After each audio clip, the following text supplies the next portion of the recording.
அவர்களே, தமிழ்நாடு கலை இலக்கிய பெருமன்றம் முன்னெடுத்திருக்கிற மகத்தான இலக்கிய பணியான நாளும் ஒரு கதை என்கிற தலைப்பின் கீழ் நாம் தொடர்ந்து பயணித்துக் கொண்டிருக்கிறோம். தோழமைகளே, ஆளுமைகளே, அப்படி இன்றைய தினம் நம்முடைய புதுமைப்பித்தனுடைய கதையான பால்வண்ணம் பிள்ளை என்கிற கதையை சொல்லுவதற்காக இன்றைக்கு 18ஆம் நாள் நிகழ்வில் இணைந்திருக்கிறோம். தோழமைகளே, ஆளுமைகளே, இன்றைக்கு பால்வண்ணம் பிள்ளை என்கிற கதையை சொல்லுவதற்காக நம்முடைய வணக்கத்திற்குரிய ஆசிரியர் முனைவர் சாந்தி அவர்கள் நம்மோடு இணைந்திருக்கிறார்கள். அம்மா அவர்கள் நம்மோடு பல நிகழ்வுகளில் ஒருங்கிணைத்திருக்கிறார்கள். குறிப்பாக சொல்ல வேண்டும் என்றால், முந்தைய காலகட்டங்களில் அவர்கள் நம்முடைய இலக்கிய நிகழ்வுகளில் ஒரு தொடர் பயணம் போல பயணித்துக் கொண்டிருக்கிறார்கள்.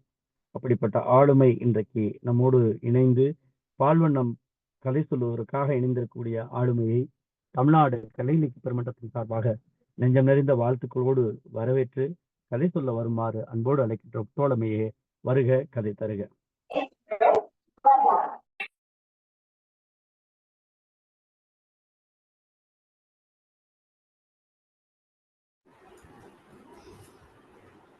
தமிழ்நாடு இலக்கிய மன்றத்தில் இணைந்திருக்கக்கூடிய அனைத்து தோழர்களுக்கும் என் இனிதான மாலை வணக்கம். புதுமை பித்தன் பற்றி நம்ம கதை சொல்ல போறோம் அப்படின்னோன்னா ரொம்ப மகிழ்ச்சியா இருந்தது. கண்டிப்பா நாம ஒரு கதை எப்படியாவது சொல்லிடணும் அப்படின்னு. ஆனா அவருடைய எத்தனையோ கதைகள் நிறைய இருக்கு, ரொம்ப சுவாரஸ்யமான கதைகள் இருக்கு. ஆனா ரொம்ப சின்ன கதை, எல்லாருக்கும் தெரிஞ்ச கதை, அந்த கதையை தான் சொல்லணும்னு நான் நினைச்சேன். ஏன் அப்படின்னா, இந்த கதை வந்து தமிழ்நாடு பாடநூல் நிறுவனத்தினால முதல்ல இருந்த இதற்கு முந்தைய பாடப்புத்தகத்துல 12வது பாடப்புத்தகத்துல ஒரு கதையா வைக்கப்பட்டிருந்தது. நான் நிறைய முறை இதை எடுத்திருக்கேன்.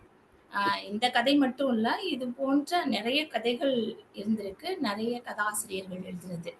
ஆனா இந்த கதை மட்டும் ஏன் புதுமை பித்தன் சொன்ன உடனே எனக்கு ஞாபகத்துல வந்துச்சுங்கிறத இந்த கதையோட முடிவுல நான் சொல்லலாம்னு நினைக்கிறேன்.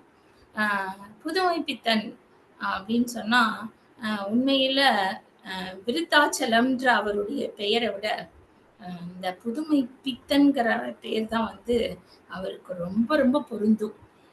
ஏன் அப்படி சொல்றேன்னா, அவர் புதுமை விரும்புறதுல அவர் ஒரு பித்தன். அவருக்கு எல்லாத்துலேயும் புதுமை வேணும், எப்போதும் புதுமை வேணும்.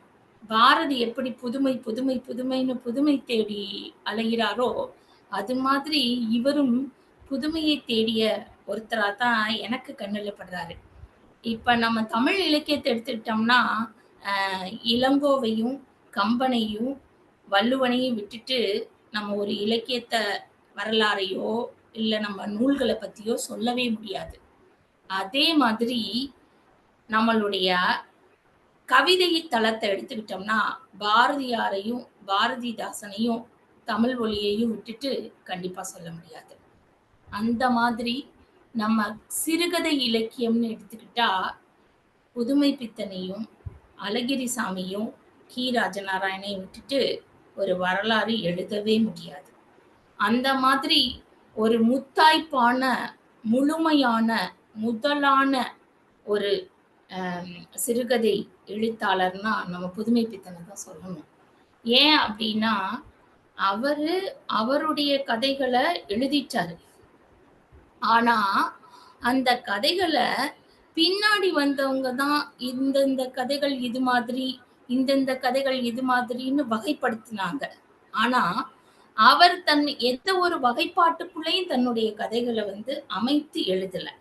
அவர் வாழ்ந்த காலகட்டத்துல, அவர் வாழ்ந்த சமூகத்துல, அவருக்கு உள்ள அவரை பார்த்து, அவர் பார்த்த, அவரை பாதித்த, அவருக்கு பிடித்த மனிதர்களை பற்றி கதையினுடைய களமாக அமைத்து கதை எழுதினார் அப்படின்னு தான் நம்ம சொல்ல முடியும். புனைவு அப்படின்ற ஒரு நிகழ்வு வந்து ஒரு கதைக்குள்ள வருது அப்படின்னா அதுக்கு முன்னாடியே இருந்திருக்கலாம். ஆனா அது ஒரு முறைப்படி ஒரு நல்ல ஒரு கட்டமைப்புக்குள்ள கொண்டு வந்தவர் யாரு அப்படின்னு சொன்னா நம்ம புதுமை பித்தன் தான் சொல்லலாம். அதுக்கு நிறைய எடுத்துக்காட்டுகள் சொல்லலாம். காஞ்சனை, அகலிகை, கடவுளின் கந்தசாமியின் பிள்ளையும், இந்த மாதிரி நெறைய கதைகள் புனைவு இலக்கியத்துல அவர் எழுதியிருக்காரு. தமிழ் இலக்கியம் அல்லாத பிறருக்கு இந்த புனைவு இலக்கியம்னா என்ன? அப்படிங்கிற ஒரு சின்ன ஒரு ஐயம் எழலாம். புனைவுனா ஒண்ணுமே இல்ல. இப்ப மகாபாரதத்திலயோ, ராமாயணத்திலயோ அல்லது நம்மளுடைய இலக்கியங்கள்ல இருக்கக்கூடிய ஒரே ஒரு கதாபாத்திரத்தை மாற்றி அமைத்து அல்லது ஒரு நிகழ்வை மாற்றி அமைத்து எழுதுறது தான் புனைவு இலக்கியம். வேற ஒண்ணும் இல்ல. அப்படி வந்து புனைவு இலக்கியம் எழுதுறதுல நம்ம புதுமை பித்தன் வந்து ரொம்ப ரொம்ப சிறப்பானவர்ன்னு சொல்லலாம். அப்புறம் அதனால தான் இவர வந்து சிறுகதை இலக்கியத்தினுடைய மன்னன் அப்படின்னும் சொல்றாங்க. எப்படி ஒரு 1 1/2 பேஜ்ல ஒரு கதை எழுதியிருக்கிறாரு. தெருவிளக்குன்னு ஒரு கதை. 1 1/2 பக்கத்துக்குள்ள என்ன சொல்ல முடியும்? ஒரு பாத்திரத்தை அறிமுகம் தான் படுத்தியிருக்க முடியும். ஆனா, அதுக்குள்ள ஒரு கதையே சொல்லி முடிச்சிருப்பாரு. அது கதை மட்டும் இல்ல. மனித இனத்தினுடைய ஒட்டுமொத்த வாழ்க்கையுமே அதுல சொல்லி முடிச்சிருப்பாரு. சுருங்க சொல்றது மட்டும் இல்ல, விளங்கச் சொல்வதிலேயும் இவர் வல்லவர். அதனால தான் இவர வந்து சிறுகதையினுடைய முன்னோடியாவும் வச்சிருக்காங்க. இவருக்கு மாப்பசான தெரியுமா என்னன்னு தெரியல. ஆனா, மாப்பசான் மாதிரி இவர் கதை எழுதுறாருன்னு சொல்லியிருக்காங்க. கட்டுரையாளரா இருந்திருக்காரு, மொழிபெயர்ப்பாளரா இருந்திருக்காரு, ஏன் கவிதை கூட எழுதியிருக்காரு. ஆனா, புதுமை பித்தன் சொன்னா அவருடைய சிறுகதை தான். அந்த அளவுல எல்லாருக்குமே தெரியும். இது நான் ஒண்ணும் சூரியனுக்கு நான் வெளிச்சமிட்டு காட்டணுன்ற அவசியம் இல்ல. அவர பத்தி நம்ம எல்லாருக்கும் நல்லா தெரியும். அதனால இந்த கதைக்குள்ள போயிடலான்னு நினைக்கிறேன். அ பால்வண்ணம் பிள்ளை ஏன் எனக்கு ரொம்ப நெருக்கமானது அப்டின்னா, இந்த பிள்ளைமார் சமூகத்துல இருக்கக்கூடிய ஆண்கள நான் நெறைய உற்று நோக்கியிருக்கேன். அந்த மாதிரி ஒரு ஆண்கள்ல அப்படியே தத்ரூபமா படம் பிடிச்சு காட்டியிருக்காரு. இந்த பால்வண்ணம் பிள்ளை கலெக்டர் ஆஃபீஸ்ல குமாஸ்தாவா வேலை பார்க்குற ஒரு சாதாரண ஒரு மனிதர் தான். வாழ்க்கையே தஸ்தாவேஜு கட்டுக்கள். காலையில எந்திரிக்க வேண்டியது, கலெக்டர் ஆஃபீஸ் போ வேண்டியது, அங்க இருக்க வேலைய பார்க்க வேண்டியது, திரும்ப வீட்டுக்கு வர வேண்டியது. இவ்வளோதான். அதிகபட்சம் அவருக்கு என்ன அப்டின்னா, அ அ அரசாங்க வேலை செய்வதற்கே அவசியமான, முக்கியமானவை என்ன அப்டின்னா, ஒரு பயமும், பணிவும். அந்த 2ம் பால்வண்ணம் பிள்ளைட்ட பக்காவா இருக்கு. அதனால அவரு ஒரு 100% குமாஸ்தா அப்படின்னு சொல்லலாம். அப்புறம் அவருக்கு என்ன எண்ணம் அப்படின்னா, தான் தான் எல்லாம். தான் நினைக்கிறது தான் 100% கரெக்ட். மத்த எல்லாருமே தப்பு. அப்படிங்கிற ஒரு எண்ணம் உள்ள ஒருத்தர். அவர் என்ன பண்றாரு, அ அ இதெல்லாம் அவருடைய வாழ்க்கை. இந்த இந்த பால்வண்ண பிள்ளைய அறிமுகப்படுத்தும்போது, இத எப்படி சொல்றாரு புதுமை பித்தன் அப்படின்னா, பிடிவாத குணம். அதாவது என்ன மாதிரியான பிடிவாத குணம் அப்படின்னா, தான் பிடித்த முயலுக்கு 3 கால் என்ற எண்ணம் கொண்டவர். இப்ப ஆனா பிராணி நூல் வந்து என்ன சொல்லுது? முயலுக்கு வந்து 4 கால்ன்னு தான் சொல்லுது. ஆனா முதலையும் மூர்க்கனும் கொண்டது விடான்னு சொல்லுவாங்க. ஏன் அப்டின்னா, முதல்ல வாயில அகப்பட்டதும், மூர்க்கன் பிடிச்ச காரியத்தையும் அதுதான் அப்படின்னு ஒத்துக்கிட்டே இருப்பாங்க. சரின்னு தெரிஞ்சா கூட என்ன செய்ய மாட்டாங்க? ஒத்துக்கவே மாட்டாங்க. நான் சொன்னது தான் அப்படின்னு. இந்த முயலுக்கு 3 கால், முயலுக்கு 3 கால்னான்னு இது ஏன் அ ஒரு பிடிவாதக்காரன சொல்லும்போது இந்த பழமொழிய சொல்றாங்க? எப்படி முயலுக்கு 4 கால் தானே இருக்கும்? அப்படிங்கும்போது, சின்ன வயசுலலாம் சொல்லுவாங்க. ஓடுற முயலுக்கு எத்தன காலு? அப்படின்னு கேட்பாங்க. 4 காலு. அப்ப நிக்கிற முயலுக்கும் 4 கால் தானே. ஆனா நான் புடிச்ச முயலுக்கு 3 கால் அப்படின்னா, எப்படி நான் புடிச்ச முயலுக்கு 3 கால் அப்படின்னா, முயல தூக்கும்போது கால புடிச்சு தூக்குவானாம் மூர்க்கன். அப்படி கால பிடிச்சு தூக்குனா, இந்தா எண்ணிக்க. 1, 2, 3. 3 கால் இருக்கா? இன்னொரு கால் அதான் கைக்குள்ள இருக்கே. அதெல்லாம் சேர்க்கக்கூடாது. 1, 2, 3 கால் இருக்கா? நான் புடிச்ச மயிலுக்கு 3 கால் தான். அப்படின்ற ஒரு பிடிவாத குணம் கொண்டவர். இந்த சித்த உறுதியும், பிடிவாத குணமும் ஒரு எல்லையை காக்கக்கூடிய ராணுவ வீரரிடமோ, அல்லது சத்தியாகிரகியிடம் இருந்தால், அது நாட்டுக்கும் பயன்படும், அவனுக்கும் பயன்படும். ஆனால் அது போயும் போயும் ஒரு கலெக்டர் ஆஃபீஸ் குமாஸ்தாட்ட இருந்தா, அதனால யாருக்கு பயன்? அப்படின்னு தான் பால்வண்ண பிள்ளைய புதுமை பித்தன் வந்து அறிமுகப்படுத்துறாரு. இப்படியான ஒரு பிடிவாதம் கொண்ட பால்வண்ணன் பிள்ளை வீட்ல எப்படி இருப்பாரு? வீட்ல சொல்றாரு. வீட்ல அவரு பசு. ஆஹா, அலுவலகத்துல அவரு பசு. வீட்ல அவரு ஹிட்லர்ன்னு சொல்றாங்க. பொதுவா எல்லாரும் வீட்ல எலி, வெளியில புலின்னு தான் சொல்லுவாங்க. ஆனா, இவர வந்து மாத்தி அ அலுவலகத்துல அவரு பசு, வீட்ல அவரு ஹிட்லர்ன்ற வார்த்தைய யூஸ் பண்றாரு. ஹிட்லர்ங்கிற வார்த்தைய 2 முறை பயன்படுத்துறாரு பா நம்மளுடைய புதுமைப்பித்தன் அவர்கள். ஏன் அப்டின்னா, ஹிட்லருடைய மீசை தான் அவருக்கு இல்ல. ஆனா, அவர் ஹிட்லர் மாதிரியே தன்னை வீட்ட நடத்திட்டு வந்தாரு. இவர் என்னன்னா, அலுவலகத்துல இவருக்கும் அ பக்கத்துல இருக்க அவருக்கும் ஒரு சின்ன ஒரு வாக்குவாதம் வருது. என்னத்த பத்தி அப்டின்னா, பேசிட்டே இருக்கும்போது, இந்த மெக்சிகோ எங்க இருக்கு? அப்டிங்கிறது தான் அந்த அவங்களுடைய விவாதம். அதுல மெக்சிகோ தென் அமெரிக்கால இருக்கு அப்படின்னு நம்ம பால்வண்ணம் பிள்ளை சொல்றாரு. ஆனா பக்கத்துல இருந்தவரு, இல்லையா, தென் அமெரிக்கால இல்ல. பூகோள சாஸ்திரம் வேற மாரி சொல்லுது அப்படிங்கிறாரு. ஆனா இவருக்கு ஒத்துக்க மனசு வரல. இவர் சொல்லிட்டாருல்ல, அதனால அந்த மெக்சிகோ எங்க தான் இருக்கணும்? தென் அமெரிக்கால தான் இருக்கணும். அதே சிந்தனையில வீட்டுக்கு வராரு. இவருடைய வீடு. இப்பதான் அவருடைய மனைவிய அறிமுகப்படுத்துறார். இவருக்கு குடும்ப கட்டுப்பாட்டுல நம்பிக்கை கிடையாது. அதனால வரிசையா 4 குழந்தைகள் ஆயிடுச்சு. அடுத்த குழந்தை வருகிற சித்திரையில் நம்பிக்கைங்கிறாங்க. அப்ப 4 குழந்தை பிறச்சு, இன்னொரு குழந்தை பிறக்கப் போகிறது. இதுல அந்த சகதர்மிணி எப்படி இருப்பாங்க?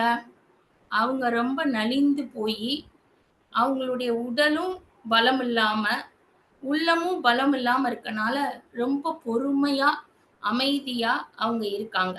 ஆனா, இவங்க பிள்ளைங்கலாம் எப்படி இருக்காங்க அப்படின்னா, அவர்களுடைய கொடுக்குகள்னு சொல்றாரு.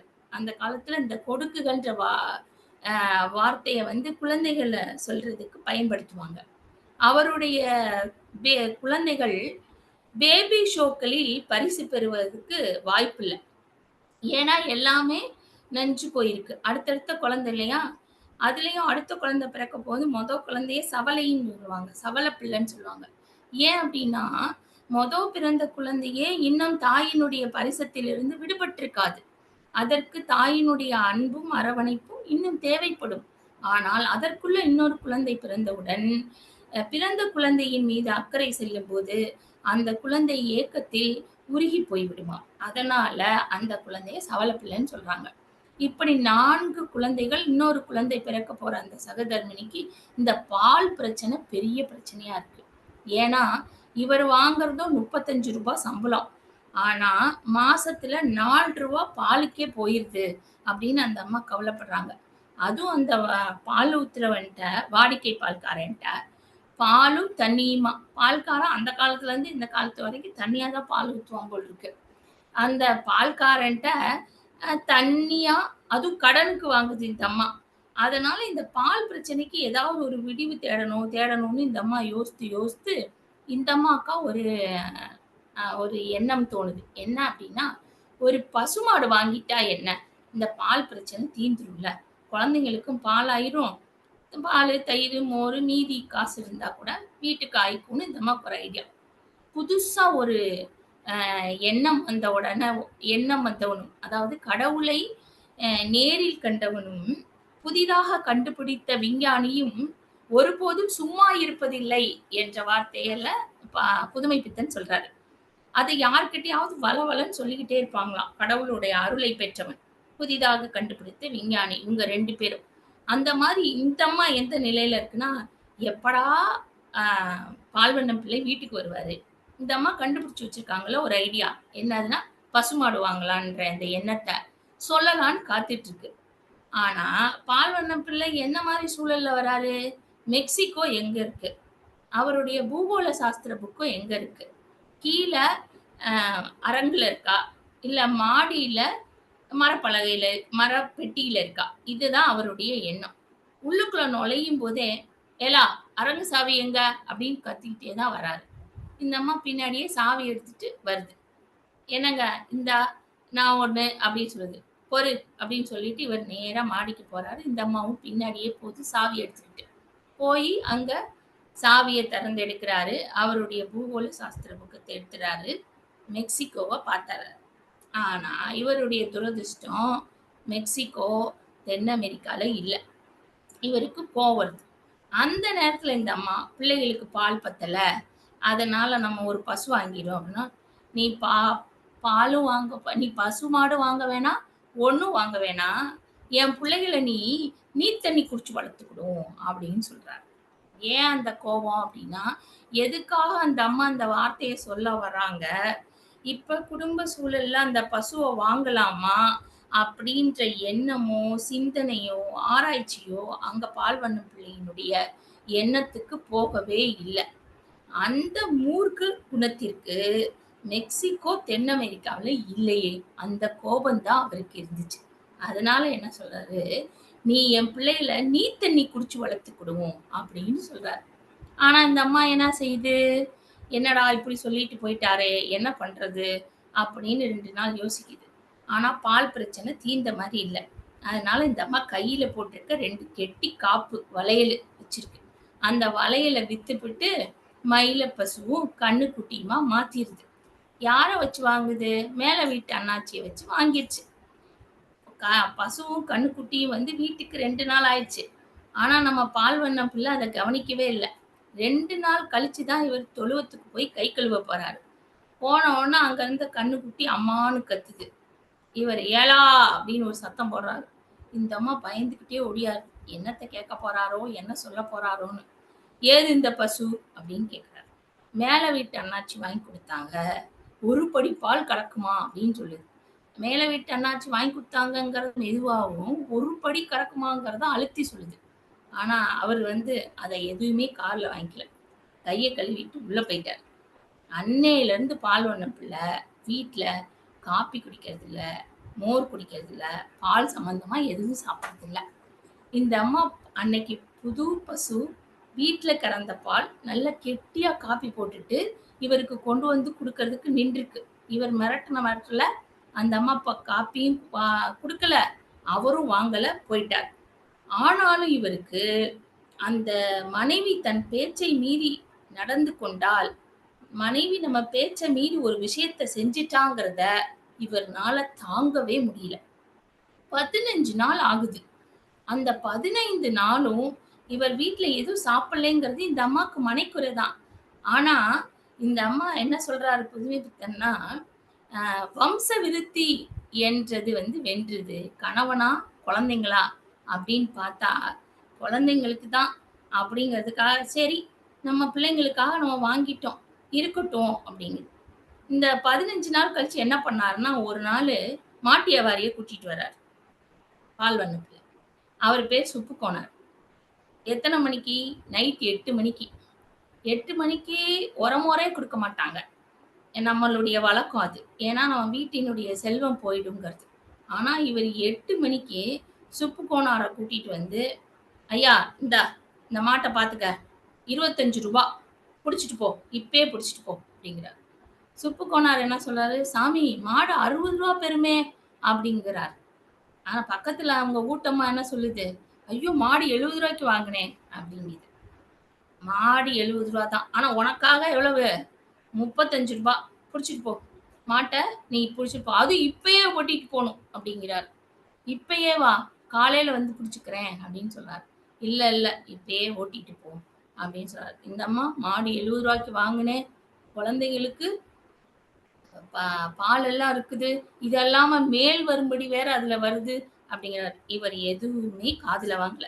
மறுபடியும் அதே வார்த்தைய சொல்றாரு. என் பிள்ளைகள நீ தண்ணி குடிச்சு வளர்த்துக்கணும் அப்படின்னு. இந்த இடத்துல அப்புறம் பெரிய பையன் வேற என்ன சொல்றான், "அப்பா என் கன்னுக்குட்டி" அப்படிங்கிறான். "சும்மா கெட சவமே" அப்படின்னு சொல்லி முடிச்சிடுறான். அந்த கதை இதோட முடிஞ்சுது. இதுல சவம் என்பதுன்னா, பால்வண்ணம் பிள்ளைக்கு குடும்பத்தின் மேலேயோ, மனைவி மேலேயோ, குழந்தைகள் மேலேயோ அன்பே இல்ல. ஏன்னா, "அன்பும் சிவமும் இரண்டென்பர் அறிவிலர், அன்பே சிவமாவதாரும் அறிகிலார், அன்பே சிவமாவதாரும் அறிந்தபின், அன்பே சிவமாய் வீற்றிருப்பாரே." இங்க அன்பு என்பது சவத்தின் மேல் உள்ள இடுகுறி போல, சிவம். அந்த அன்பு இருந்தால் அனைவரும் சிவமாக தெரிவார். ஆனா பால்வண்ண பிள்ளைக்கு மகனே சவமாகத்தான் தெரிந்தார். ஏனென்றால் அவருக்கு அவருடைய ஈகோ தலைக்கேறிவிட்டது. தன்னுடைய சக தர்மிணி தன்னை கேட்காமல் எப்படி வேறு ஒருவருடைய துணையோடு இந்த மாட்டையும் கன்றுக்குட்டியும் பிடித்து வரலாம். அதுவும் மிகப்பெரிய அந்த பால் பிரச்சனையை தானாக தீர்த்து கொள்ளலாம். தான் தான் எல்லாரும். இப்ப தப்பாவே இருந்தாலும், தனக்கு நஷ்டமே குடுத்தாலும், அந்த செயல ஒரு பெண் செய்யும்போது செய்யக்கூடாது என்று அந்த காலகட்டத்து சமூகத்தில் உள்ள ஆண்களினுடைய எண்ணமா இருந்தது. இப்ப சகதர்மிணி ஒரு பெண்ணை குறிக்கும்போது இல்லாள் என்பது வழக்கம், தலைவி என்பது வழக்கம், மனைவி என்பதும் வழக்கம், சகதர்மிணி என்பதும் வழக்கம், துணைவி என்பதும் வழக்கத்தில் உள்ள ஒன்றுதான். இங்க சகதர்மிணி என்ற அந்த வார்த்தையை பயன்படுத்தி இருந்தால் எல்லாவற்றிற்கும் அவளை தனக்கு சமமாக நடத்தி இருக்க வேண்டும் அல்லவா? ஆனால் அந்த பால்வண்ணம் பிள்ளை அப்படி நடத்தவில்லை.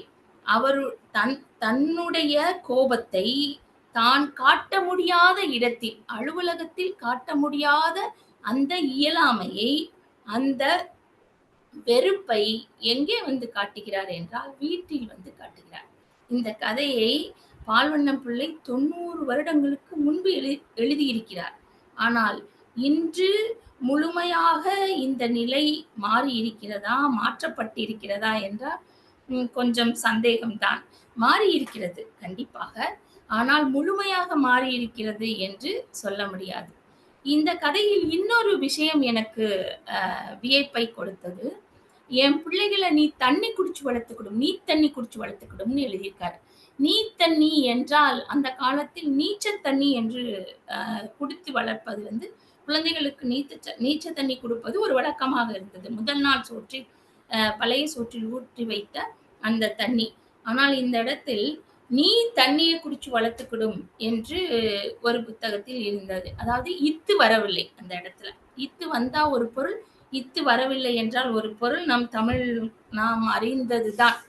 ஈட்டி தந்தான் என்றால் ஒரு பொருள், ஈட்டி தந்தான் என்றால் ஒரு பொருள் தான். பிட்டு தின்றான் என்றால் ஒரு பொருள், பிட்டு தின்றான் என்றால் ஒரு பொருள் தான். தந்த பழகை என்றால் ஒரு பொருள், தந்த பழகை என்றால் ஒரு பொருள் என்பது தெரியும். இந்த இடத்துல நீ தண்ணியை குடிச்சு எப்படி பிள்ளைகளை வளர்க்க முடியும்? ஒரு தாய் வெறும் தண்ணியை கொடுத்தால் அந்த குழந்தை எப்படி வளரும் என்று பொருள்படவில்லை. அதனால்தான் அந்த இடத்தில் மிக முக்கியமான ஒன்றாக இருக்கிறது. நீர் தண்ணியை கொடுத்து தன்னுடைய குழந்தைகளை வளர்ப்பதற்கு மட்டும்தான் அந்த சகதர்மிணிக்கு உரிமை இருக்கிறது. ஆனால் அவளுடைய பணமே ஆனாலும் அவளால் ஒரு மயிலை பசுவையும் கன்றுக்குட்டியையும் வாங்கி தன் குழந்தைகளுக்காக வளர்க்க உரிமை இல்லை என்ற காலகட்டத்தில் எழுதப்பட்ட ஒரு கதைதான் இந்த பால்வண்ணம் பிள்ளை. ஈகோ என்பது ஆணுக்கும் உண்டு, பெண்ணுக்கும் உண்டு. ஆனால் நம் சமூகத்தில் மிக அதிகமாக ஆணுக்கு இது மறைமுகமாக ஊட்டப்பட்டு கொண்டே வருகிறது. அந்த ஒட்டுமொத்த ஈகோ, அதனாலதான் அவரை பால்வண்ணம் பிள்ளையை அறிமுகப்படுத்தும் போது ஹிட்லர் என்ற ஒரே வார்த்தையில அவருடைய ஒட்டுமொத்த குணத்தையுமே அறிமுகப்படுத்துகிறார். ரொம்ப சுருக்கமான கதையா இது இருந்தாலும் கூட அந்த ஆணாதிக்க தனம் வந்து மேலிடும் இந்த கதையில.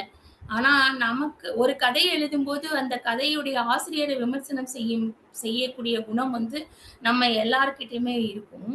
ஆனா அந்த நோக்குல இந்த கதையை அணுகாம நம்ம வந்து ஒரு பெண்களுக்கு போராடக்கூடிய, பெண்ணினுடைய உரிமைக்கு போராடக்கூடிய, பெண்களினுடைய வளர்ச்சிக்கு போராடக்கூடிய, பெண்களினுடைய முன்னேற்றத்திற்கு குரல் கொடுத்த ஒருத்தராகத்தான் நம்ம புதுமை பித்தனை பார்க்க வேண்டியிருக்கு. ஏன்னா அவருடைய மற்ற எல்லா கதைகளுமே பெண்ணுரிமைக்காக போராடிய கதைகளாகத்தான் இருக்கு.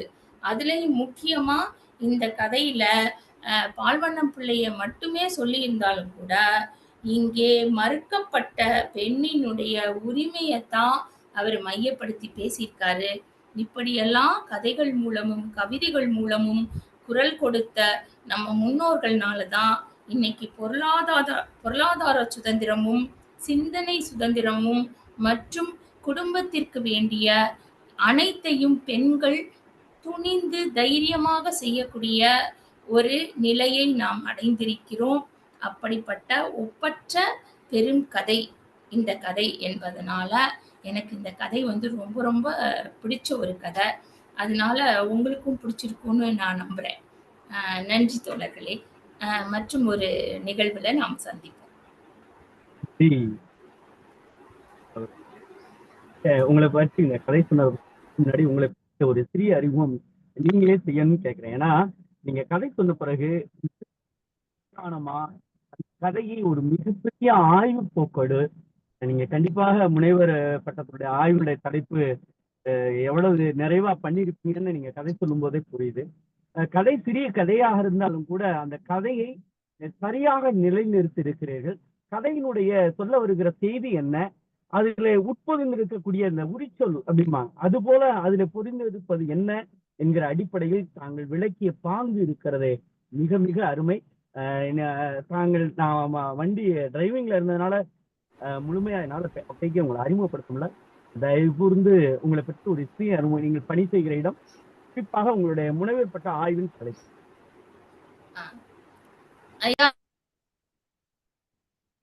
நான் திண்டுக்கல்ல அரசு பள்ளியில முதுகலை தமிழாசிரியரா இருக்கேன்.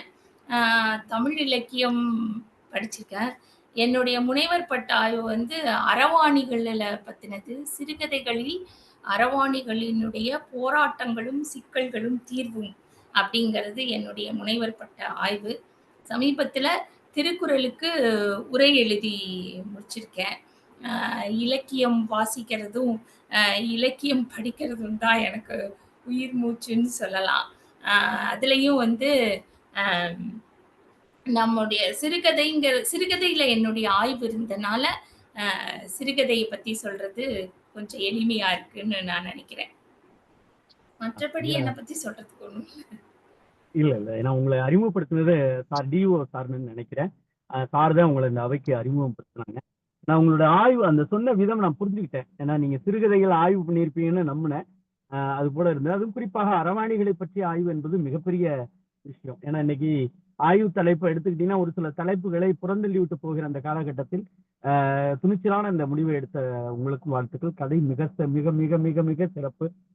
அந்த கதையை நீங்க ஏன்னா நீங்க என்ன சொல்றது, இன்றைக்கு உங்களுடைய வேலைப்பளுவின் காரணமாக நீங்கள் பயணிக்க முடியவில்லை. ஆனாலும் கூட அப்புறம் நீங்களே கேட்டு இல்லையா எனக்கு அந்த தேதியை கொடுத்துருங்கன்னு கேட்டு உரிமையோடு கேட்டு வாங்கிய முனைவர் அவர்கள் தொடர்ந்து எங்களோடு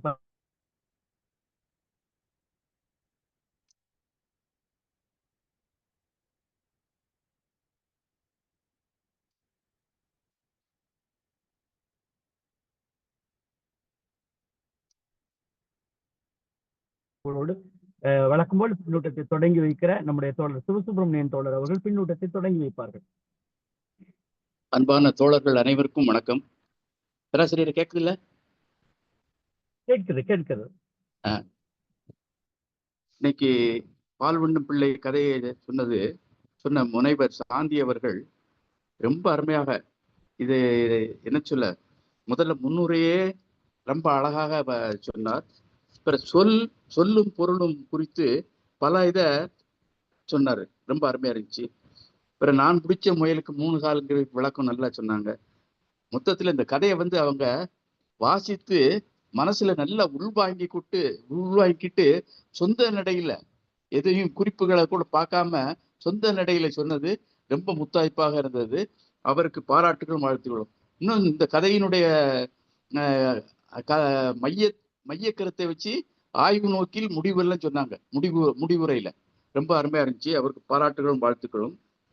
இதுல 1-2 இது ஹிட்லருக்கு மெக்சிகோ இருக்கக்கூடிய இடம் தெரியாம போனது ஆச்சரியமா தான் இருக்கு. 2வது கற்பத்தடை பற்றி அவங்க 2 பேருக்குமே நம்பிக்கை இல்லைன்னு எழுதுறாரு.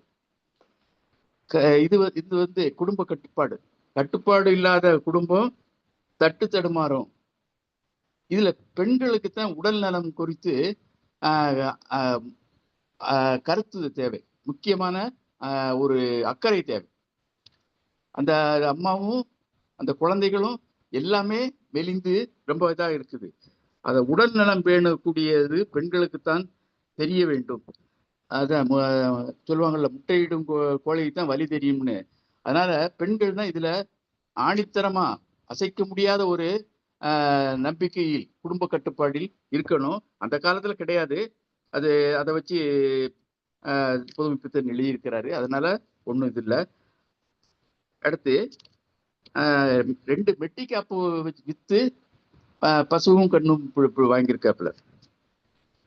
காப்பு அப்படிங்கிறது வளைகாப்பு. வளைகாப்பு எதுக்கு போடுறாங்க? பேறுகால நேரத்துல அது அவளையும் பிள்ளையையும் காக்கும் அப்படிங்கிற நோக்கில். ஆனா அந்த காப்பையே வித்து பசுவையும் கண்ணுக்குட்டியும் வாங்கியிருக்காப்புல. ஆனா அதுவும் ஒரு செல்வந்தன். மாடுனாலே செல்வந்தன், அதுலயும் பசு மாடு ரொம்ப நல்ல செல்வந்தன்.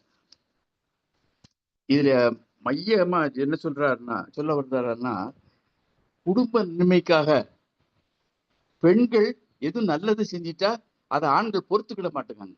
அந்த ஈகோ பிரச்சனை தான், அதை பொறுத்துக்கிட மாட்டேங்காங்க. இப்ப அந்த பால்வண்ண பிள்ளையினுடைய மனைவி செய்தது அதிபெரிய காரியம், வருமானம் உள்ள காரியம், குடும்பத்துக்கு ரொம்ப நன்மை இருக்கு, பிள்ளைங்களுக்கு நன்மை, இவருக்கு எல்லாருக்கும் பொருளாதார ரீதியில நன்மை. ஆனாலும் அதை பொறுத்துக்கிடாம அந்த பசுமாடை 70 ரூபாய்க்கு வாங்கியிருக்கா, அதை 35 ரூபாய்க்கு அடிமாட்டு விலைக்கு விற்கிறாரு. அதுதான் அந்த கடுப்புன்னு சொல்லுவாங்க. அது அவ்வளவுதான். அந்த பால்வண்ண பிள்ளைக்கு அந்த கடுப்பு இருந்ததுனாலதான் அப்படியெல்லாம் செய்யறாரு. மற்றபடி இந்த தெலுங்குல ஒரு பழமொழி சொல்லுவாங்க, பேரு பெத்த பேரு நீரு தாக நீலு லேது, தாகத்துக்கு தண்ணி இல்லை அப்படிங்க. பேரு பெத்த பேரு. இதுல இவருடைய பேரை பாருங்க, பால் வண்ணம் பிள்ளை. ஆனா பிள்ளைகளுக்கு பால் இல்லை, பிள்ளைகளுக்கு பால் இல்லாம போகுது. நீத்து தண்ணியை குடிச்சு பிள்ளைங்க இதாகட்டும் அப்படின்னு சொல்றாரு. இது குழந்தையின் பால், அன்பில்லாமை. அதாவது 1-2 குழந்தைன்னா அன்பா இருக்க சொல்லும். இந்த நிறைய பெத்து போட்டா இப்படித்தான் அன்பு இல்லாம இருக்கும். அது அன்பே சிவம்னு இந்த திருமந்திரத்தெல்லாம் கடைசியில முனைவர் சாந்தி அவர்கள் சொன்னது ரொம்ப அருமையா இருந்துச்சு. மீண்டும் அவருக்கு பாராட்டுகளும் வாழ்த்து சொல்லி நிறைவு செய்து கொள்கிறேன். வாய்ப்புக்கு நன்றி, வணக்கம். நன்றி தோழமையே, மிக்க மகிழ்ச்சி. ராஜாமணி அம்மா, நேற்று உங்களை ராஜாமணி அம்மாவுக்கு நேற்று நாங்க உங்களை கூப்பிடுறோம், கிடைக்கல. இன்னைக்கு நீங்க தொடரும்.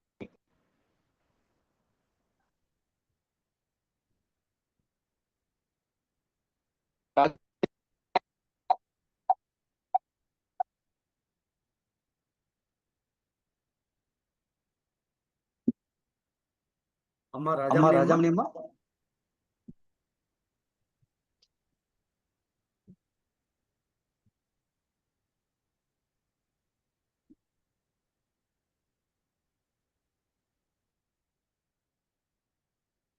ராஜாமணி அம்மா கை உயர்த்தின்றீங்களே. வணக்கங்க ஐயா. என்னமோ வணக்கம் வணக்கம் வணக்கம் தோழரே. நேற்று கூப்பிட்டோம், உங்களை கூப்பிட மறந்துட்டேன்.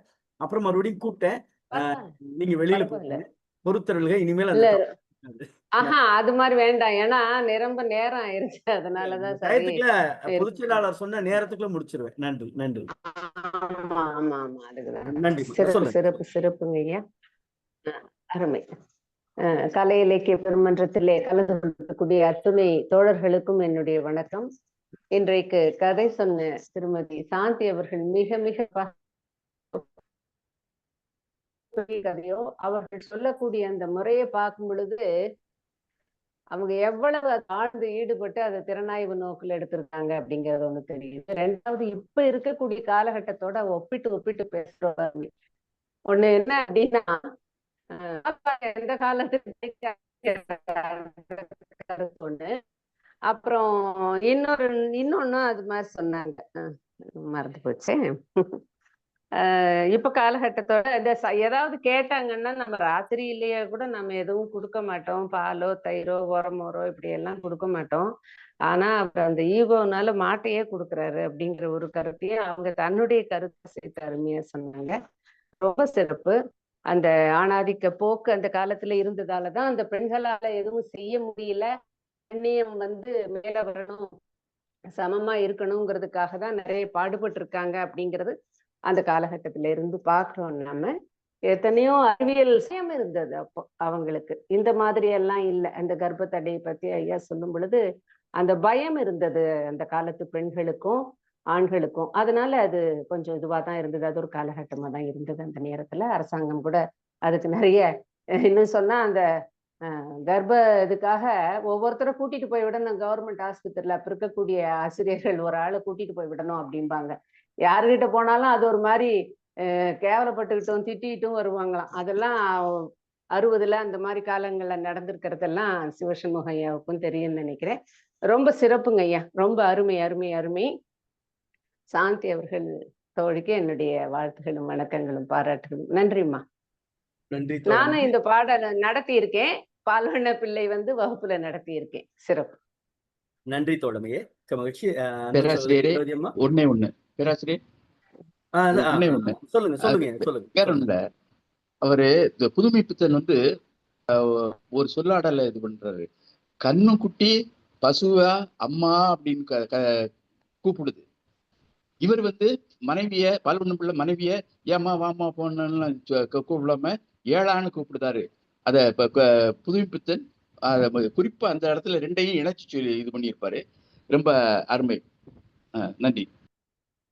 நன்றி தோழமையே. அன்பு சகோதரி ரேவதி அம்மா. கலை இலக்கிய பெருமன்ற உறுப்பினர்கள் அனைவருக்கும் வணக்கம். இன்றைய கதை சொல்லி முனைவர் சாந்தி அவர்கள் மிக அருமையாக கதையை தெளிவாக கூறினார்கள். பால்வண்ணம் பிள்ளை கதையை படிச்சு இன்னைக்கும் இந்த காலத்திலயும் பால்வண்ணம் பிள்ளைகள் நிறைய பேர் இருக்கத்தான் செய்யறாங்க. இந்த புதுமை பித்தனுடைய கதைகள்ல பாத்தீங்கன்னா பெண்ணினுடைய தனித்த ஆளுமை, பெண் வெறும் பிண்டமாக கருதப்படும் அவலம், குழந்தை மனம் எனும் கொடுமை, விதவை வாழ்க்கை சார்ந்த பல்வேறு மன உணர்வுகள், போலியான மனநிலைக்குட்பட்ட பெண்கள், தாழ்வுணர்ச்சி சார்ந்த பெண்கள் என பல பரிமாணங்கள்ல அவருடைய கதைகள்ல அந்த மாந்தர்களை கொண்டு வராங்க. அடுத்து பெண்களுக்கு இவர் ஆதரவா இருக்கிற மாதிரிதான் எல்லா கதைகளையுமே அவர் கொண்டு வந்திருக்காரு.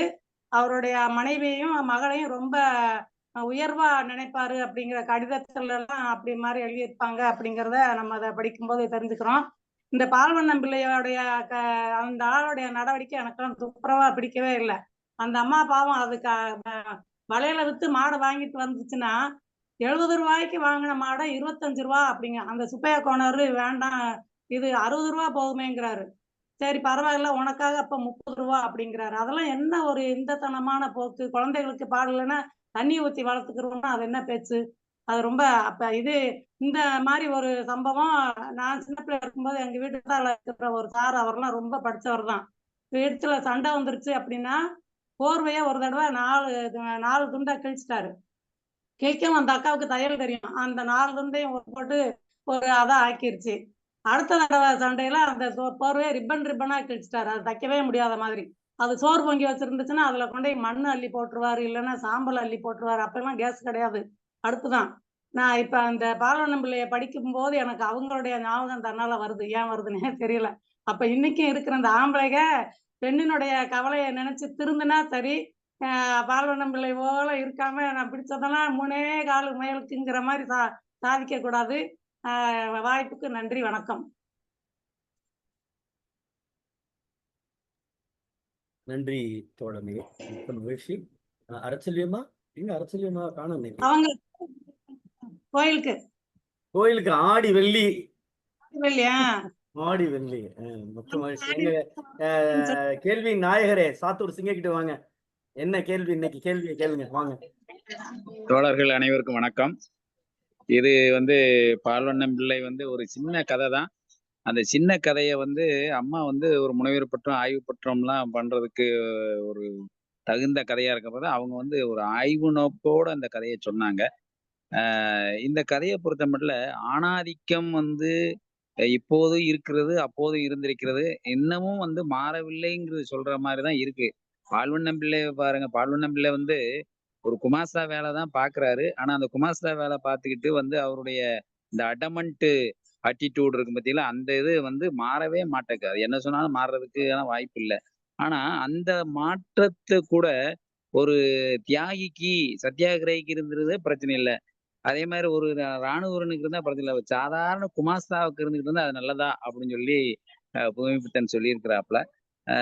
உண்மைதான். அதாவது ஒரு சில பேர் இப்படித்தான் அப்படின்னு சொல்லிட்டு இந்த முயலுக்கு 3 காலம் சொல்றது, இது இப்படித்தான், அதை நான் ஒத்துக்கிடவே மாட்டேன் அப்படின்னு சொல்ற மாதிரி இருக்கிற தன்மையில தான் அவர் இருக்கிறார் பால்வண்ணம் பிள்ளை. இருக்கும்போது பார்த்தீங்கன்னா அதே மாதிரி ஒரு சில வார்த்தைகள் வந்து அது ஆணாதிக்கத்துல வந்து இந்த பெண்கள் சொல்றத வந்து மதிக்கிறதும் கிடையாது. அது வீட்டு பொம்பளையா இருந்தாலும் வேற யார் சொன்னாலும் நம்ம என்ன ஆம்பளை நம்ம சொல்றது இவங்க வந்து எதிர்த்து சொல்றதா அப்படின்னு சொல்லி பண்ணக்கூடிய தன்மையில தான் அந்த கதையை எழுதியிருக்கிறாப்புல. ஒரு ஆணாதிக்கத்தை சாடுவதாக இருக்கக்கூடியது. அதுக்காக பெண்களுக்கு சப்போர்ட்டா எழுதியிருக்கிறாரான்னு நம்ம சொல்ல முடியாது. இது வந்து ஆணாதிக்கம் வந்து இப்படி வந்து எல்லா இடத்துலயும் இருக்கத்தான் செய்யுது. இப்பவும் இருக்கு. இன்னும் வந்துட்டு தான் இருக்கு. ரேவதி டீச்சர் சொன்ன மாதிரி எத்தனை வீடுகள் இன்னமும் அப்படித்தான் நடந்துகிட்டு இருக்கு. அதெல்லாம் ஒண்ணுமே பண்ண முடியாத சூழ்நிலை தான். அதை வந்து ஒரு சுருக்கமான கதையில சொன்னா கூட ரொம்ப சிறப்பா சொல்லியிருக்காங்க ஐயா புதுமைப்பித்தன் ஐயா. இந்த பால் மாடு விஷயத்த பாத்தீங்கன்னா பாருங்க, அவன் வந்து ஒரு படத்துல வந்து தேங்காவில வந்து அவன் வந்து 5 ரூபா 7 ரூபா 8 ரூபான்னு இருப்பான். இவன் 6 ரூபாயிலேயே நிப்பான். 6 ரூபாய்னா அப்புறம் 5 ரூபா சொன்னா 6 ரூபா தான் அப்படிமா. அப்ப வந்து 60 ரூபான்னு சொல்லி வாங்குறவனே 60 ரூபா பெருன்னு சொல்லிக்கிட்டு இருக்கான். அத காதுல வாங்காம அவன் சொல்லி நம்ம கேட்கறதா அந்த பிச்சை மாமியாரும் மருமகளும் பிச்சை போட்ட கதையாத்தான் இருக்கு. மாமியா மருமக வந்து பிச்சைக்காரன் நான் பிச்சையெல்லாம் போட முடியாது போயிட்டு வா அப்படின்னு சொன்னோன்னே அவங்க என்ன சொல்றது, இங்க வா பிச்சைக்காரனை திருப்பி கூப்பிட்டு நான் சொல்றேன் பிச்சை இல்லைன்னு சொன்ன மாதிரி அவன் வந்து வாங்க வர்றேன் 60 ரூபாய்க்கு சொன்னா கூட அதை மனசுல வாங்கிக்கிடாம 25 ரூபான்னு சொல்றது அவன் 60 ரூபான்னு சொல்றான். அதை திரும்பி 35 ரூபாய்க்கு வாங்கிக்குவான். அப்ப இதெல்லாம் வந்து தான் தான் அப்படின்னு சொல்ற மாதிரி இந்த கதை இருக்குது. அப்படிதான் இருக்குது. இந்த ஆணாதிக்கத்தை வந்து சாடக்கூடிய ஒரு கதையாத்தான் தெரியுது. அது உண்மையும் அது கூட. இன்னொரு ஊமை அப்படின்னு சொல்ல போகும் பார்த்தீங்கன்னா புதுப்பித்தன் இன்னொரு இதையும் அந்த அருமையா சொல்லிட்டு போறாங்க. அந்த இது ஒரு நல்ல உண்மையாத்தான் சொல்றாரு பார்த்தீங்கன்னா அதுக்குள்ளேயே நான் மறந்துட்டேன். உண்மையிலேயே அம்மா வந்து ரொம்ப சிறப்பா சொன்னாங்க. அருமையான கதை. இப்போது நடக்கக்கூடிய சமூகத்தில் நடக்கக்கூடிய ஒரு சில ஆண்கள் செய்யக்கூடிய செயல்களை இதுவும் ஒன்று போல தெரிகின்றது. வாழ்க வளமுடன். வணக்கம், வாழ்த்துக்கள். நன்றி தோழர்களே, மிக்க மகிழ்ச்சி. உமா ரவிச்சந்திரன்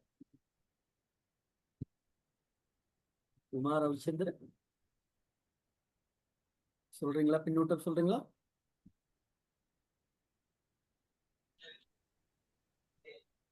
ஹலோ உமார் பேசுங்க. கேக்குதுங்க சார். வணக்கம் சார். சொல்லுங்க. உண்மையிலேயே வந்து சிறப்பா இருந்துச்சு இந்த கதை. ஒரு சிறுகதையை வந்து இவ்வளவு தூரம் அருமையா எளிமையா இவ்வளவு விளக்கங்களோட ஒப்பீடோட சொல்ல முடியுமான்றத நான் இன்னைக்கு ரொம்ப ரசிச்சு நல்லா கேட்டேன். உண்மையிலேயே ஒரு சின்ன கதை இவ்வளவு தூரம் நல்லா விளக்கமா சொல்ல முடியுமான்றத எனக்கு உண்மையிலேயே சந்தோஷமா இருந்துச்சு கேட்கும்போது. அப்ப நிறைய கதைகளை வந்து அவங்க இன்னும் சொல்ல சொல்லி கேட்கலாம் போல கூட ஒரு ஆசையா கூட இருந்தது. நான் அவங்களோட பணிபுரிகிறேன். 2 பேரும் ஒண்ணா ஒர்க் பண்றோம். ஒரே ஸ்கூல்ல தான் நானும் அவங்களோட சேர்ந்து பணியாற்றிருக்கேன். உண்மையிலேயே அவங்களோட திறமைகளை நான் பக்கத்துல இருந்து பார்த்திருக்கேன். நிறைய திறமைகளை நிறைய எழுதுவாங்க. நிறைய புத்தகங்கள் வெளியிட்டிருக்காங்க. நிறைய கட்டுரைகள் எழுதியிருக்காங்க.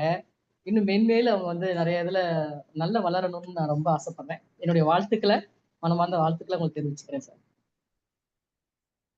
நன்றி. பெரிய விஷயம் என்னன்னா, சக பணியாளர் பாராட்டுவது என்பது இந்த உலகில் மிகப்பெரிய விஷயம். அது எப்படி வேணாலும் எடுத்துக்கலாம்.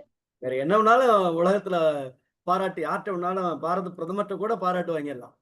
ஆனால் நம்மோடு பணிபுரியக்கூடிய சக நண்பரிடம் ஆசிரியரிடம் பாராட்டு என்பது இந்த காலத்தில் கிடைப்பது மிகப்பெரிய அபூர்வம். அது என்ன அப்படி பாராட்டியிருக்காங்கன்னா, நம்முடைய கதை சொல்லி அம்மா முனைவர் சாந்தி அவர்கள் ஒரு அர்ப்பணிப்போடு இருக்கக்கூடிய ஒரு ஆசிரியராக இருக்கிறார். இலக்கியத்தில் ஆழங்கால புலமையாக இருக்கிறார். இன்னமும் சரியாக சொல்ல வேண்டும் என்றால் தன் பணிக்காக தன்னை அர்ப்பணித்திருக்கிறார். இதெல்லாம் அவருக்கு கிடைத்திருக்கிற வெகுமதியாகவே நான் பார்க்கிறோம். அம்மா மகாலட்சுமி அம்மா பின்னூட்டம் சொல்லுவீங்களேன்? மகாமா எங்க இருக்கீங்களா? மகாமா டிஎஸ்என் தோழர்,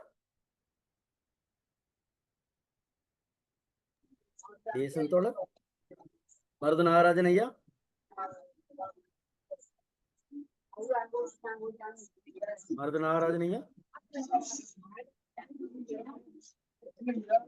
கணேசன் சாத்துரையா, நீங்க கொஞ்சம் மியூட் பண்ணுங்க. பேராசிரியர் ஒண்ணே சொல்லிடுறேன். நல்லா, நீங்க ஒண்ணு இல்ல 2 வேணாலும் சொல்லுங்க, ஒரு பிரச்சனையும் இல்ல. அதாவது புதுமைப்பித்தன் ஐயா வந்து இந்த ஊமையை சொல்லியிருக்காரு பார்த்தீங்களா? அதாவது அந்த மனைவி வந்து இந்த பால் மாடு வாங்கணுங்கிற வார்த்தையை வந்து திரும்ப திரும்ப சொல்றத, அதாவது கடவுள் பக்தியை வந்து உடனே பெற்றவன் வந்து அதை அடிக்கடி சொல்லிக்கிட்டே இருப்பான் அப்படின்னு சொல்ற ஒண்ணு. அதே மாதிரி இன்னொன்னு பாத்தீங்கன்னா சொல்ற ஒரு விஞ்ஞானி, ஒரு உண்மையை கண்டுபிடிச்ச விஞ்ஞானி வாயும் சும்மா இருக்காது. அதாவது ஆடுனவன் காலும் பாடுனவன் வாயும் சும்மா இருக்கான்னு சொன்ன மாதிரி இந்த அம்மாவுக்கு வந்து அந்த ஒரு வார்த்தையை பயன்படுத்துறாரு. அந்த வார்த்தையை வந்து இத வந்து ஆணாதிக்கத்தை வந்து சாடி சொன்னாலும் பெண்ணை கொஞ்சம் உயர்த்தி சொல்ற மாதிரி இருந்தா கூட இந்த வார்த்தையை வந்து அவர் போடுறது வந்து ஒரு ஓமைக்கு ஓர்மானதுக்காக நம்ம எடுத்துக்கலாம்னு நினைக்கின்றேன். ஒரு நல்ல ஓமைதான். அந்த 2 வரியுமே நாம் இதுவரை கேள்விப்படாத வரியாக இருந்தது. அதனால சொன்னேன். வேற ஒன்றும் இல்லை. வாழ்க வளமுடன். வணக்கம், வாழ்த்துக்கள். நன்றி தோழமையே, மிக்க மகிழ்ச்சி. பாலனே, என்னோட சொல்றீங்களா?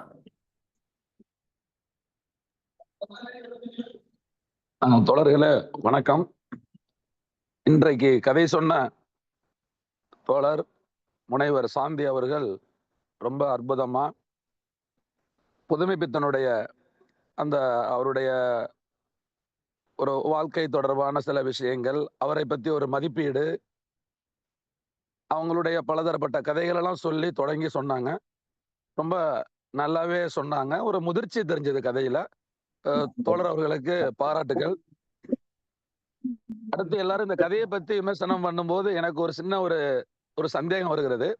இந்த கதையினுடைய மைய கருத்து ஆணாதிக்கமா இல்ல வேற ஏதாவது இருக்குமா அப்படின்னு ஒரு சந்தேகம் வந்தது.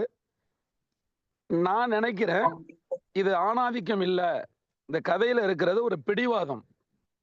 பிடிவாதத்தை மையமா வச்சுதான் புதுமை பித்தன் எழுதியிருக்கிறார் நான் நினைக்கிறேன். ஆணாதிக்கத்துக்கும் பிடிவாதத்துக்கும் ஒரு சின்ன ஒரு வேறுபாடு இருப்பதாக நான் உணர்கிறேன். ஆணாதிக்க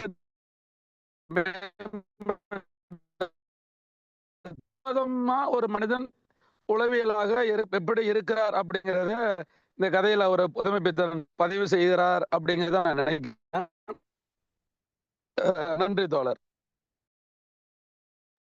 அதாவது ஆணாதிக்கம்னு சொல்றது ஏத்துக்க முடியல எங்க அண்ணனால. அது அழகா அந்த வார்த்தையை மாத்துறாரு. பிடிவாதம். அதுவும் ஒரு வாதம் தானே, அது ஒரு நோய் தானே. வேற எந்த நோய் வேணாலும் வரலாம், வாத நோய் வரக்கூடாதுல்ல. மிக்க மகிழ்ச்சி. ஐயா வாங்க, இப்பதான் வந்திருக்கீங்க, சொல்லுங்க வேமா சொல்லுங்க. வணக்கம். அதாவது இந்த அருமையான கதையில அந்த பால்வண்ண பிள்ளை நம்முடைய மனைவி வந்து பாத்தீங்கன்னா அந்த வீட்டு குடும்ப செலவுக்காக பணம் இல்லாம துவைக்கும் போது அந்த மாடையும் கண்ணையும் வித்துருவா. அதை எப்படி எழுதியிருப்பாருன்னு கேட்டீங்கன்னா, மாடும் கன்றும் இந்த காப்புகளாக மாறின அப்படிங்கிற மாதிரி வரும். இது வந்து அந்த காலத்துல அவர் எழுதுறாரு வந்து ரொம்ப ஆச்சரியமா இருக்கு. ஏன்னா இன்னைக்கு ஷூட்டிங் படத்துல பாத்தீங்கன்னா இவரு தான் கொடுத்துருப்பாரு நீங்க திரைப்படத்துக்கு. ஒரு காட்சி காமிச்சு வச்சுக்கலாம், ஒரு பூ இருக்கிற மாதிரி இருக்கும், அடுத்த சீன் பாத்தீங்கன்னா பூ இருக்காது, டக்குன்னு மாத்திடுவான் இல்லையா, சீன் ஷார்ட் கட் பண்ணா மறுபடியும் மாறிடும். இந்த டெக்னிக்கே வந்து இந்த கதையில அவர் பயன்படுத்துறாரு. அது ரொம்ப அற்புதமா இருந்தது. ஏன்னா டக்குன்னு அந்த காப்பா அப்படி மாறும்.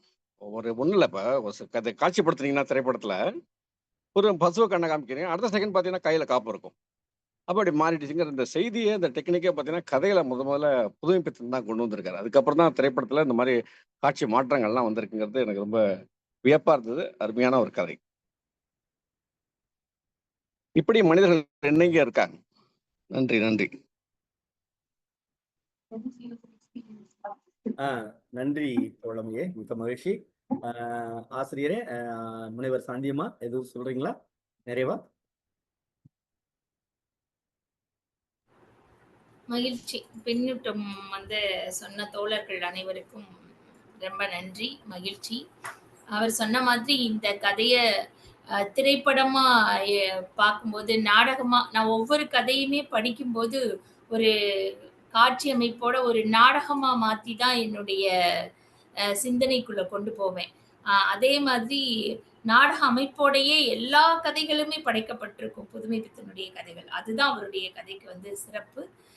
ஐயாவை நினைவு கூர்ந்ததுல, எனக்கு இப்படி ஒரு வாய்ப்பு கொடுத்ததுல மிக்க மகிழ்ச்சி. வாழ்த்திய அனைத்து உள்ளங்களுக்கும் எனது மனதார்ந்த நன்றிகள். வணக்கம்.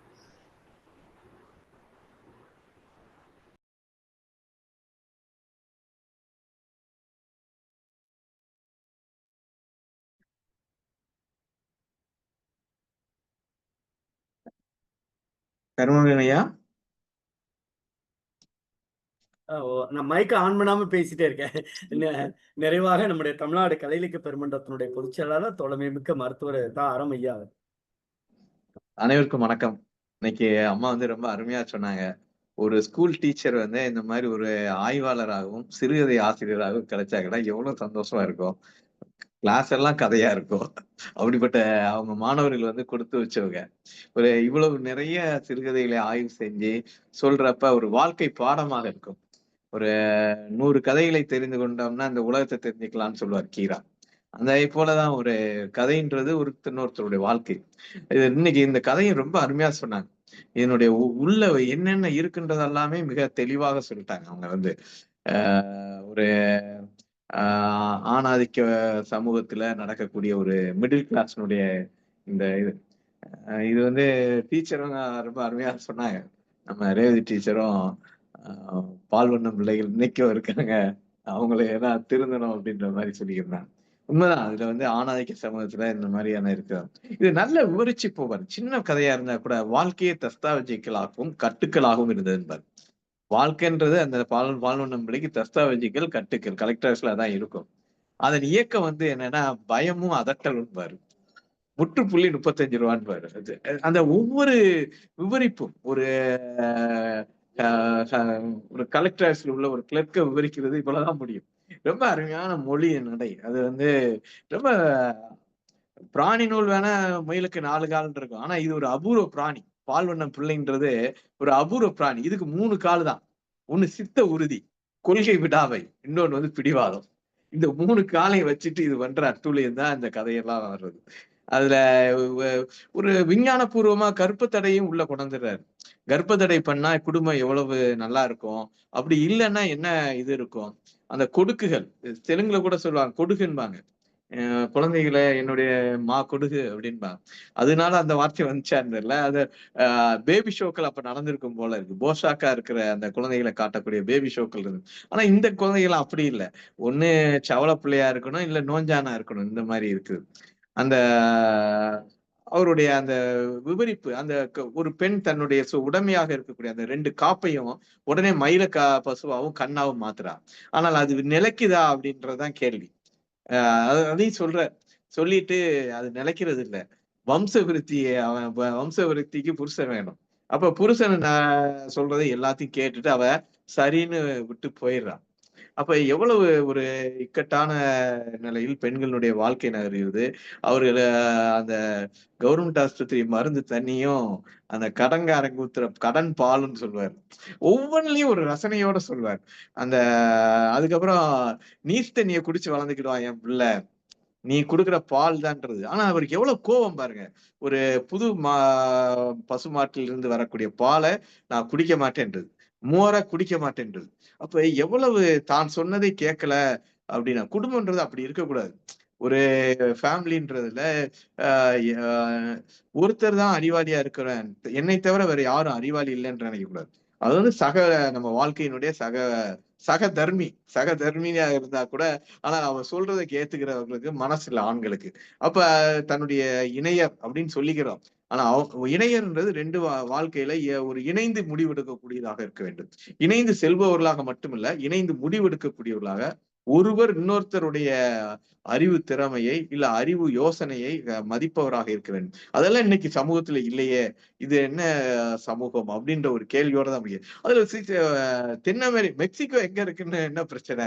ஆனால் அதையும் சொல்றாரு, ஒரு உலகளாவிய அறிவும் நமக்கு வேணும், விஞ்ஞானபூர்வ அறிவும் வேணும், அதே நேரத்தில் ஆண் பெண் சம உரிமையும் வேணும் அப்படின்ற இது. ஆனா இந்த பிடிவாதம் பிடிச்சுக்கிட்டு இருக்க வந்து எவ்வளவு நட்டமாகறான். 70 ரூபா பெறக்கூடிய மாடை வந்து 30 ரூபாய்க்கு விற்கக்கூடிய ஒரு அவல நிலைக்கு இவனுடைய அந்த மனிதனுடைய வேண்டாத குணங்கள், அந்த குணங்களினால் அவனுடைய சீரழிவு எப்படி இருக்குன்றத மிக அருமையா செய்கிறார். மிக ஒரு 3 பக்க கதை தான்.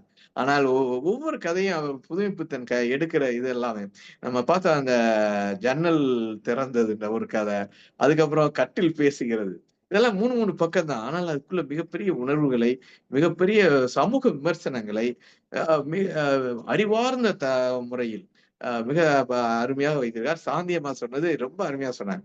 அதனுடைய உள்புரிவு எல்லாம் சொன்னாங்க. இது ஏன் இப்படி இருந்தது? இன்னைக்கும் பெண்கள் நிலை மாறல. இன்னைக்கும் பெண்கள் நிலை பொருளாதார சுதந்திரம் நம்ம எல்லாம் சொன்னாங்க. இன்னைக்கு வந்து சமத்துவம் பேசணும்னா சமூக நீதின்றது சமநீதி இல்லை மட்டும். சமநீதி வந்து சமூக அளவில் சமநீதி மட்டும் இல்ல, பொருளாதார அளவிலும் சமநீதி வேணும். பெண்கள் வந்து உழைத்து அவங்க கையில் காசு அவங்க கையில இருக்கணும்.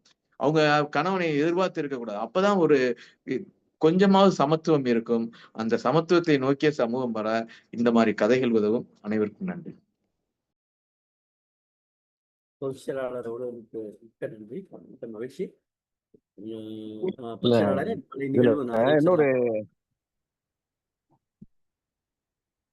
இன்னொரு சைக்காலஜிக்கலா ஒரு செய்தியை சொல்ல வேண்டியிருக்கு ஐயா. கேக்குது, சொல்லுங்க. அந்த மெக்சிகோ எங்க இருக்குன்னு கேட்பாரு. மெக்சிகோ எங்கன்னு சொல்லும் போது தவறாதான் சொல்லுவாரு. சொல்லோன்னே இவரை பத்தி புரிஞ்சுப்பாங்க, அந்த சக ஊழியர்கள்லாம் தெரியும் இவரை பத்தி பிடிவாத குணம் உள்ளவர்னு. அதனால அவங்க எப்படி சொல்றாங்க கேட்டீங்கன்னா, ஐயோ நீ சொல்றது தப்புயான்னு சொல்லலாம் இல்லையா. நம்மளா தான் அப்படிதான் சொல்லுவோம். என்ன அப்படி சொல்ற, அறிவுகட்டத்தனமா சொல்ற, தப்பு அப்படி சொல்லுவோம், கோவப்படுவோம். ஆனா அந்த சக ஊழியர் என்ன சொல்றாங்க கேட்டீங்கன்னா, இல்ல பூகோள சாஸ்திரம் வேற மாதிரி சொல்லுதேன்னு அப்படி மெதுவா எழுப்பார். இந்த சைக்காலஜி உணர்வை கூட அழகா புதுமை பித்தன் வந்து ரொம்ப அருமையா செஞ்சிருப்பார். ஒவ்வொன்றும் வந்து பாடம், வரிகள் ஒவ்வொன்றும் பார்த்தீங்கன்னா பாடமா இருக்கு. அழகா சொல்லுவார். பூகோளம் வந்து வேற மாதிரி சொல்லுதேங்கிறது அந்த எப்படி பேசுற முறை, அந்த பண்பாடு, அதை கூட புதுமை பித்தன் கற்றுக் கொடுக்குறாருன்னு தான் நினைக்கிறேன். ரொம்ப அருமையான ஒரு கதை. நன்றி நன்றி நன்றி. மிக்க மகிழ்ச்சி. பொதுச்செயலாளரே, நாளை நிகழ்வு அறிவிச்சிடலாம்னு நினைக்கிறேன். நாளைக்கு வந்து பேராசிரியர் புனிதவதி அவர்கள் தோமுசி ரகுநாதனுடைய கதையான உப்பில்லாத சமுதாயம் என்கிற கதையை நாளைக்கு கதை சொல்லல் வாயிலாக பயணிக்க இருக்கிறார்கள். தோழமைகளே, ஆசிரியர் அவர்களுக்கு அன்பான வேண்டுகோள், உங்கள் பள்ளியில் வேறு யாராவது கதை சொல்ல விரும்பினால் என்னுடைய எண்ணுக்கு அழைக்கலாம். அல்லது நீங்கள் அந்த புலனக்குழுவில் இருக்கிறீர்கள், உங்களுடைய பெயர் அதிலும் இருக்கிறது, நீங்கள் அதிலிருந்து பதிவு செய்யலாம். ஏன்னா ஒரு நல்ல கதை சொல்லிகளைத்தான் நம்முடைய தமிழ்நாடு கலை இலக்கிய பெருமன்றம் எதிர்பார்க்கிறது. தோழமைகளே, ஒவ்வொரு நாளும் நம்முடைய தமிழ்நாடு கலை இலக்கிய பெருமன்றம் தோழர் ஜீவா அவர்களின் சிந்தனை கனவுகளோடு அவர் என்ன நோக்கத்திற்காக இந்த அமைப்பை கட்டி காத்து தொடங்கினாரோ, மக்கள் என்பது வாழ்வியல் இலக்கியங்களை எல்லோருக்கும் பரவலாக்க வேண்டும் என்கிற சிந்தனை சித்தாந்தத்தை நம்முடைய கலை இலக்கிய பெருமன்றம், அவர் தொடங்கி வைத்த நம்முடைய கலை இலக்கிய பெருமன்றம் ஒவ்வொரு நாளும் இரவு 8 மணிக்கு நாளும் ஒரு கதை என்கிற தலைப்பின் கீழ் ஒவ்வொரு இல்லங்களிலும் இணைய வாயிலாக பயணிக்கிறோம். நாளை இரவு 8 மணிக்கு சந்திப்போம். நன்றியும் வாழ்த்துக்களும்.